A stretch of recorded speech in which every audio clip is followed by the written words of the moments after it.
All right, happy Wednesday, everybody. Overrated, underrated, rated right Wednesday in Raider Land. Glad you're with us tonight. We'll let you guys get in the early arrivals. You know what to do. Let us know the audio is good, the video is good. Give us thumbs up. Hit us up in the comment section. Brought to you by United Supermarkets and Market Street. All communication factored in, taken care of by United Supermarkets. Great contributors to Texas Tech and West Texas. Yeah, so let us know the audio and the video is good. Then you share it with everybody else out there. We are in the Arctic Air Studios tonight. If your air is not Arctic this spring and summer when it gets hot, you know what to do. Call the bear, callthebear.com. And all apparel, not all apparel, good apparel, Western apparel. Food City, one money saving mile outside the West Loop on 19th Street. All right, thank you very much. Crisp, by the way. Very good starch on this. All right, so that's the lay of the land tonight. We'll let a few more folks get in. Whether you're on YouTube, whether you are on Twitter, whether you are on Facebook, we want to hear from you. Comments, questions, welcome. We want a whole lot of them tonight. You guys are going to make the show go. You always do. So it's easy to make it happen thanks to United Supermarkets and Market Street. Let's do it in three, in two. Good evening, West Texans, all you good, fine, friendly folks out there who wish you were. I'm Ryan Hyatt, theraiderland.com, the website. You were there earlier today. You saw what we were doing with the Raiderland hot links and all the cool stuff we put out there. You saw the questions of the day. You saw overrated, underrated, rated right topics, which are going to be Texas music tonight. That's right. Cogitate on this for a moment. Cogitate on this for a moment. Overrated, underrated, rated right. Ray Wiley Hubbard, Jerry Jeff Walker, Gary P. Nunn. Three great Texas musicians, two of which, well, actually, I think Ray Wiley is. Yeah, he's from Dallas. One of which is from New Jersey, but ubiquitous to the Texas music scene. Those of you in Muleshoe, you can go look up ubiquitous right now. So we ask you every Wednesday, we give you topics, and you say they're rated right, they're overrated, they're underrated. You do that today with those three artists: Jerry Jeff Walker, Ray Wiley Hubbard, if you know your cross Canadian ragweed, and then Gary P. Nunn, the pride of Brownfield, Texas. We're going to talk about Tech baseball tonight. Got an RPI problem right now. There's no way around it. There's no way to sugarcoat it. You can wish it wasn't there. You could say it's not fair, it's not right, but it's there. There's an RPI, ratings percentage index. Nobody does it better than d1baseball.com, and that's the one we use. That's what we utilize here in Raiderland. We pay no attention to the other polls, the other anything else. It's d1baseball.com. They're the best at it. And you're 71 today. You were 65 yesterday before you played Stephen F. Austin, who is just absolute dreck right now in baseball. And they shouldn't be. They should be better. In that part of the world out there, not everybody can go to Houston or A&M or wherever. You ought to be able to get some players. Come on now. You got to be better than that. But we're going to get into the idea of they should be better than that and why they were on your schedule as we go through the discussion tonight about Tech baseball. So we want to hear from you. We want to get your thoughts in, anything and everything that's on your mind tonight. Fire away. Hit us on the comment. Hit us on the questions. Hit us on anything you want to do. Whether it's overrated, underrated, or rated right. And if you want us to rate things, I mean, we can rate things. That's cool. You know, you can give us things, and we can all sit here on the broadcast tonight and rate those things. You just got to fire what it is. So, Chris getting a Navajo Rug, Jerry Jeff, probably one of the most underrated albums ever. The whole thing underrated, at least nationally, if not regionally. All right, so Jared says hitting isn't what is needed more by Texas Tech baseball in the weekend series? Question mark, especially on Friday nights. Hitting isn't that? Oh, hitting. Oh, okay, I see what you're saying now. Sorry, I missed the isn't that. The hitting's okay. It's stretching out innings. It's sequencing. It's getting the most out of an inning that you can get. The hitting and the pitching has been both a little weird. Said, hit me up. Hey, Jeff, be careful there. Don't hit me up. So yeah, do you need more hitting on Friday nights when Kyle Robbins, or well, it's not been Kyle. They flipped it around a little bit, but do you need on your first game of the weekend more runs? Yeah, you need more runs. Absolutely. And that's why Tim Tadlock has been not messing,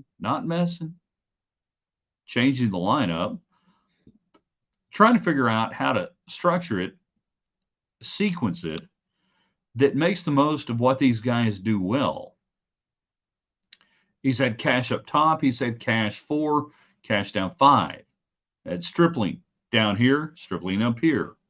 And I can imagine that if you're a player, you're probably sitting here right now going, this guy's nuts. We don't know each day what we're going to do. And to that, I would say, you didn't know what you were signing up for, did you? Because that's what Tim Tadlock does. Up until about mid-April, sometimes late April, every spot is open for discussion. And it's got to be that way. Because you guys come in, talking about the players, new, fresh, you don't know. We don't know what you're going to do. We can't lock you in. Coaches sometimes lock people in because they're smart. We're smart coaches. We know what you are. In January, we know what you are. In February, we know what you are. We're not going to change that. If you're not getting it done, it's your fault, not my fault. Tim Tadlock, on the other hand, is like, hell, I don't know what you're going to do. Oh, you do that well? You can move runners over. You're a good contact guy, down in the count. You see pitches, that's up in the count. Damian Bravo, you can hit like hell this year. Great, let's go 2. You're fast, we can hit and run with you. He moves it around. Michael says, do you think Tech needs a little Disney magic to win against UCF? No, I do not. I think UCF is a good team. We're going to get to that here in just a little bit on some of that and what we think Tech will do against Central Florida, who has a spectacular RPI compared to you. But do I think they have to have magic? No. I think Tech's a better baseball team than UCF. And I think Texas Tech has a RPI right now of 71 for a lot of different reasons. And UCF has an RPI of 8 going into the weekend on D1 baseball. Part of it is the product of math. Part of it is the product of their non-conference schedule. And they won games in non-conference. And that was wonderful. But I know baseball teams, and I'm telling you right now, Texas Tech is a better baseball team than UCF, even though I've only seen just snippets of them play. And I've looked at their numbers, I've looked at the stats. But the reality is your RPI is 71, theirs is 8. So go beat them and feast on that. Jared Tadlock, lifetime contract with Tech. Players who don't have any idea what they're doing, I trust Tadlock. Tadlock doesn't have a lifetime contract with Tech. Nobody does. Nor should he. And I think he would be the first to tell you, hey, I don't want one of them lifetime contract things, man. I don't want to be locked in anything that long. How long am I going to live? Anyways, I cannot do Tadlock. I've got almost every coach down over the years. Tadlock, I cannot do a good Tadlock. Matt Roberts, who worked at Channel 13 in Lubbock for several years, who's now down working with Baylor University, does the best Tim Tadlock impersonation. But he'd be the first guy I don't want a lifetime contract. But do we trust Tadlock? Yes. Yes, we trust Tadlock. Why would you not? The fake Natalie Maines, I know the real Natalie Maines, and you're no Natalie Maines. It's too early. Is it too early to talk football with spring practice? Will this team be improved next year? Yeah, it's too early. Call me in August. Everybody feels great in the spring. You want to get through it healthy. You want to see who shows up. Call me in August. And I'm not dismissing what they're doing in the spring. You got to do it, Natalie. You have to go through the spring, get through it healthy, and call me in August. All right. And I if I were a coach, I would get rid of spring football. Give me one extra week, maybe a week and a half in August, and let me go from there. Just let my strength and conditioning guys do stuff in the spring. We got to install stuff. That's the big word. We got to install. So we got to install this and that. We got to be able to work on that and the run fits. And we got to, they're going to forget that crap. They're still 18 to 22. Call me back in August. Give me about, 12 more sessions in August that I think would matter more. Meanwhile, back at the musical discussion, overrated, underrated, rated right. Every Wednesday, we give you guys topics, everything else. Today, it was Texas music. It was 3 artists, Ray Wiley Hubbard, Jerry Jeff Walker, and Gary P. Nunn. How do you rate those guys? Is Jerry Jeff overrated for what he did? And you look at the seminal Terlingua recording and a lot of touring and everything else. Does he get more credit than what he should? LA Freeway alone makes me say no, he's not overrated.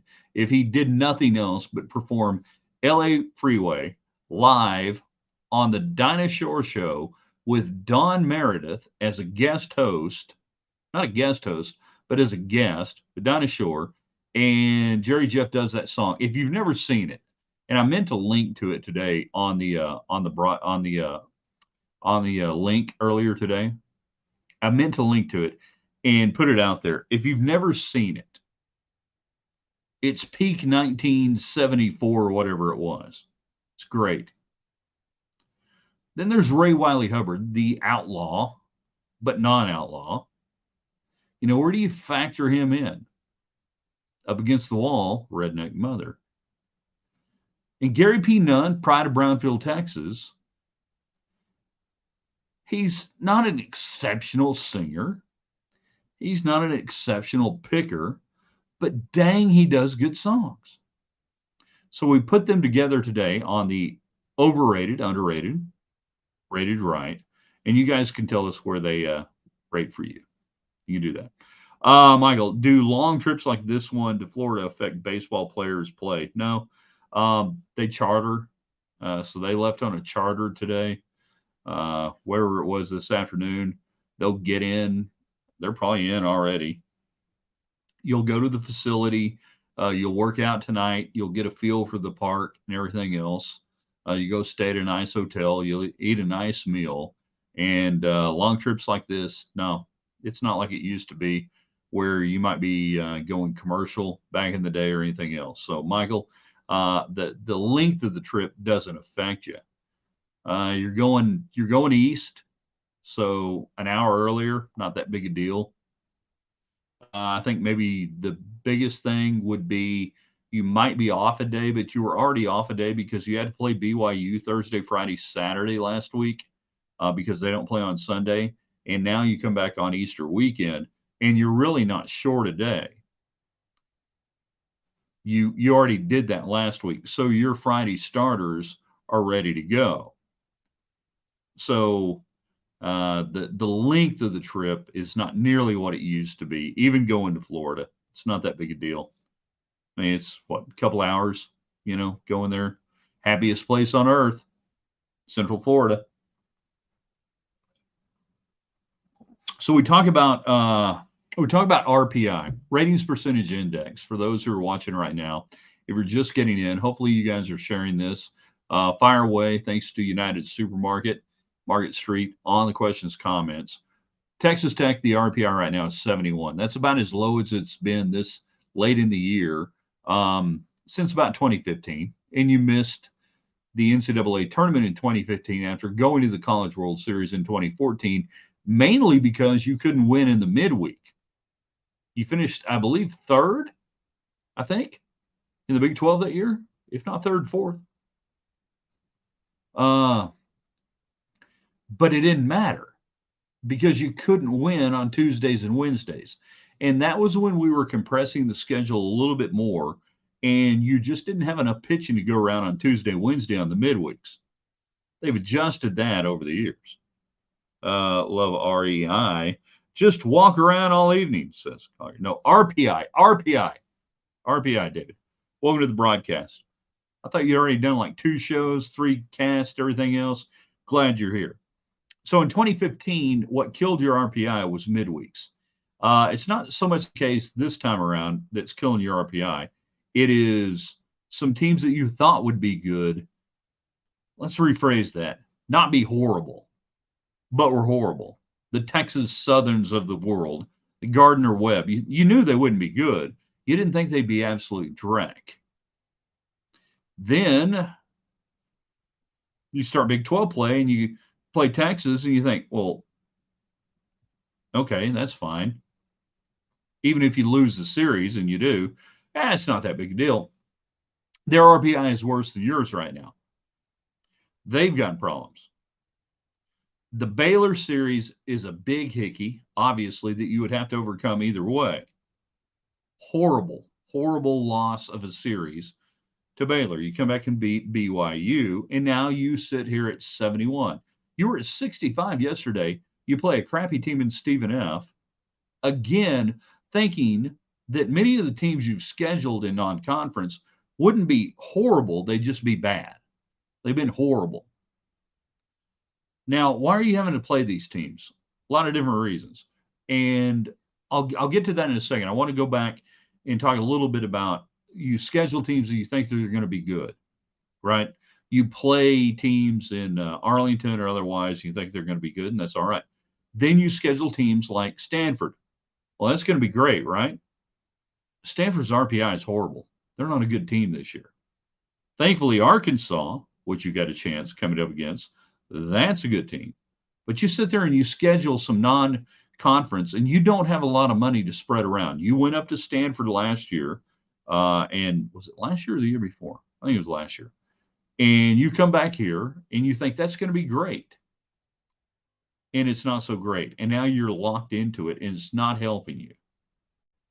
The problem Texas Tech has with RPI in the midweek is you don't have any teams regionally that are any good that can come here on the cheap and play you that you want to play. New Mexico's horrible. New Mexico State's horrible. ACU's not good.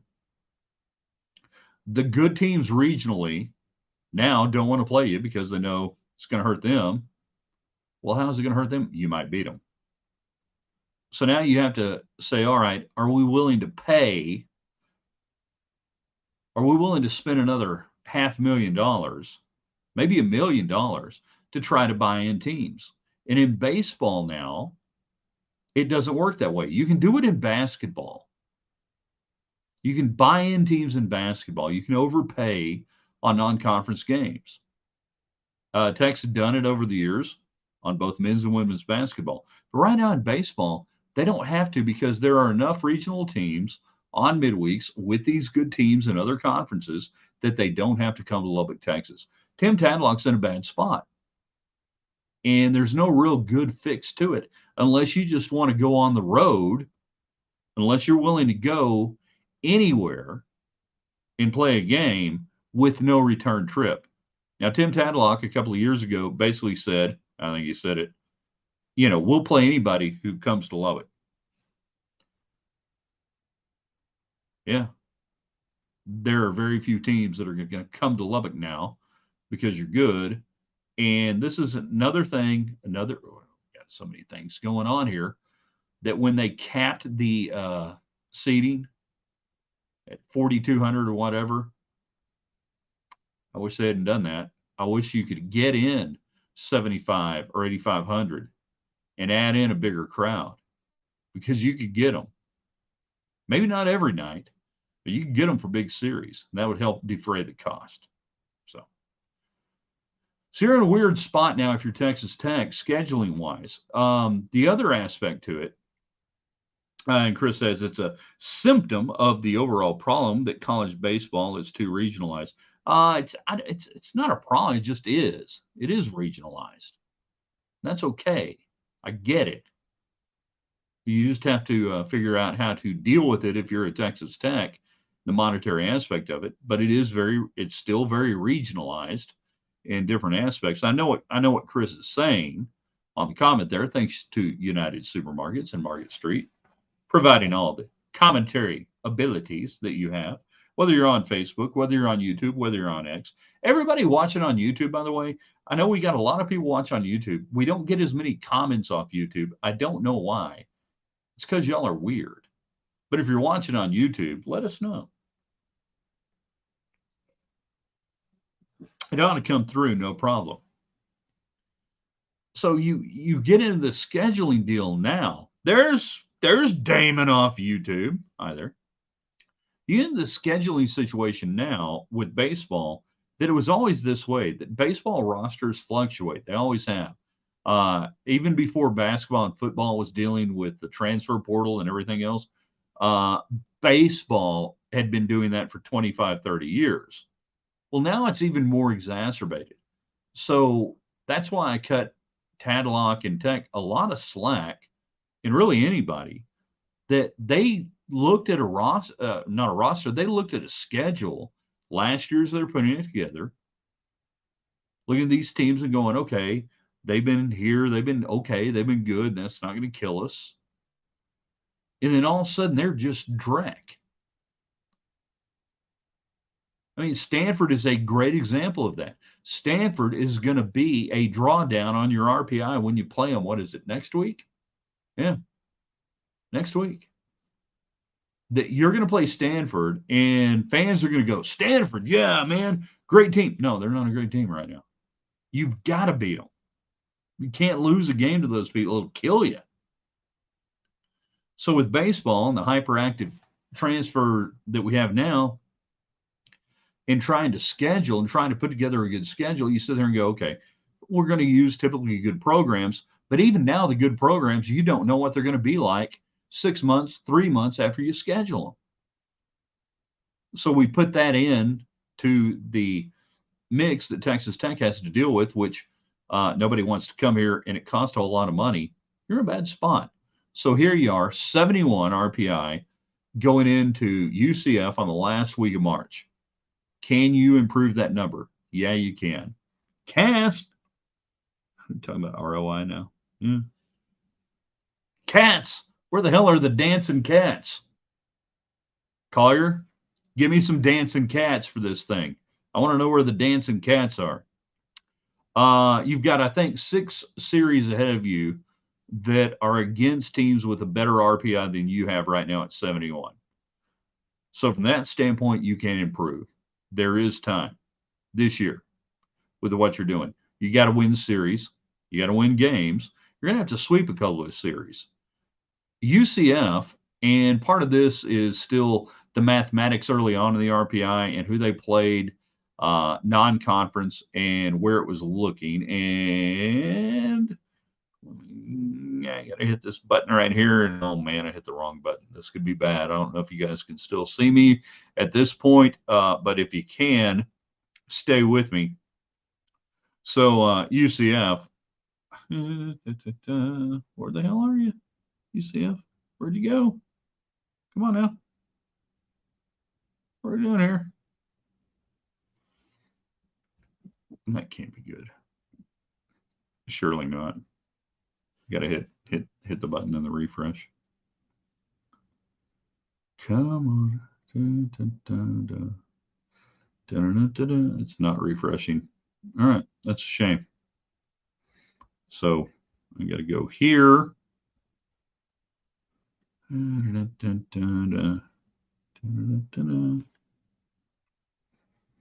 you look at where they are, and you go, okay, they've benefited vastly from their non-conference. Now you got to take advantage of their number. You got to take advantage of what they have put together mathematically. Say, okay, 12-1. What is their non-conference strength of schedule? Yeah, UCF 4 non-conference strength of schedule, 1 RPI non-conference strength of schedule. They're great at home, 10-2, but they're not that good compared to Texas Tech. I believe that Texas Tech is a better baseball team. I look at their 2 starting pitchers, and now factor this in this weekend. I think the ball is not going to jump. You're not going to get they don't give up a lot of home runs their first two Thursday and Friday this week pitchers. A lot of that is the park. So Tech better figure out a way to get some runs. Now, could you do that at Florida last year? Could you do it at Georgia Southern 2 years ago? Sometimes you could, sometimes you couldn't. But I think you're better than they are. And you got to win 2 out of 3. If you win 2 out of 3, you will get a huge RPI boost out of playing a team that is sitting there at 8. And that's when the mathematics begin to shift in your favor. Right now, the mathematics are not in your favor. They will shift. Robert says, I am on YouTube. You get off the YouTube, Robert. You get yourself straight. You go see a counselor. You get some help, whatever it takes. We're going to get you off the YouTube. Maybe I misunderstood that. Are they going to build a new or expanded the law to get to 75? No, there's no plans for that. They should. I believe they should. About 75, 8,000 permanent with the ability to have more. Mark is on, what is that on? He's on Twitter. We thought UCF was bad at basketball, and look how that turned out. Never take an opponent for granted. Grante, actually, is what he typed. Grante. We're going to take them for granted. No, never mind. I could make some really sick jokes right now. I know what you're saying, Mark. But I know where Texas Tech is. I know where this baseball team is. I know where Central Florida is and what we've seen already in Big 12 play. And you've got to now maximize their mathematical number by beating them 2 of 3. Don't get a sweep. Beat them 2 of 3.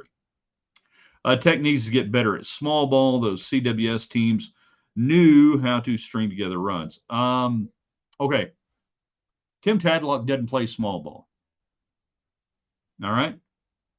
Now, when we say small ball, we're talking about, I think a lot of people think bunt, guy on, bunt, sacrifice, move over, score a run. That's never going to be Tim Tadlock. In college baseball and the way the game is structured and everything else, you can sit there and say those teams knew how to string together runs. No, Texas Tech teams did not play small ball ever, if you're talking about the Tech teams. And even the teams that have won in Omaha, you don't play small ball all year. You got to get there. You can say when you get to Omaha, you got to figure out a way to string it together. We can have that conversation later on this year. I hope it's a conversation worth having. But no, Tim Tadlock does not play small ball in the way that most people think you play small ball. There are ways to do it without laying down bunts or even without hitting runs. There are ways to do it. But if you're sitting there thinking he's got to play small ball, no, that's not going to happen. And I'm fine with that. I truly am.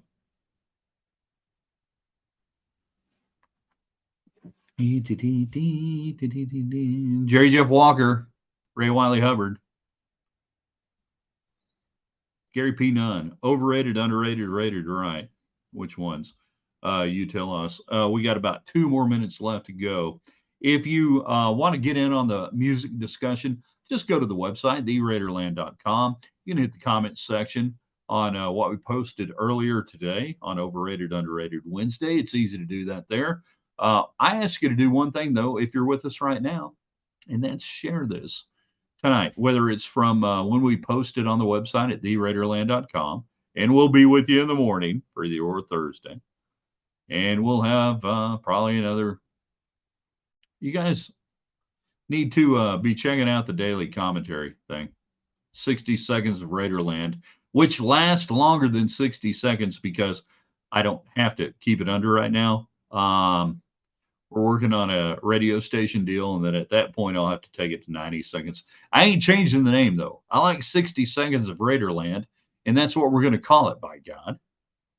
We're going to do that. So if you can share what we do, like if everybody who watched tonight just put out, links to what we're doing at theraiderland.com, that'd be awesome. And I'm not even talking about David Collier. I'm talking about David Collier. There you go. Would you rather be head coach at 0-16 in West Coast Conference team or associate head coach at Power 5?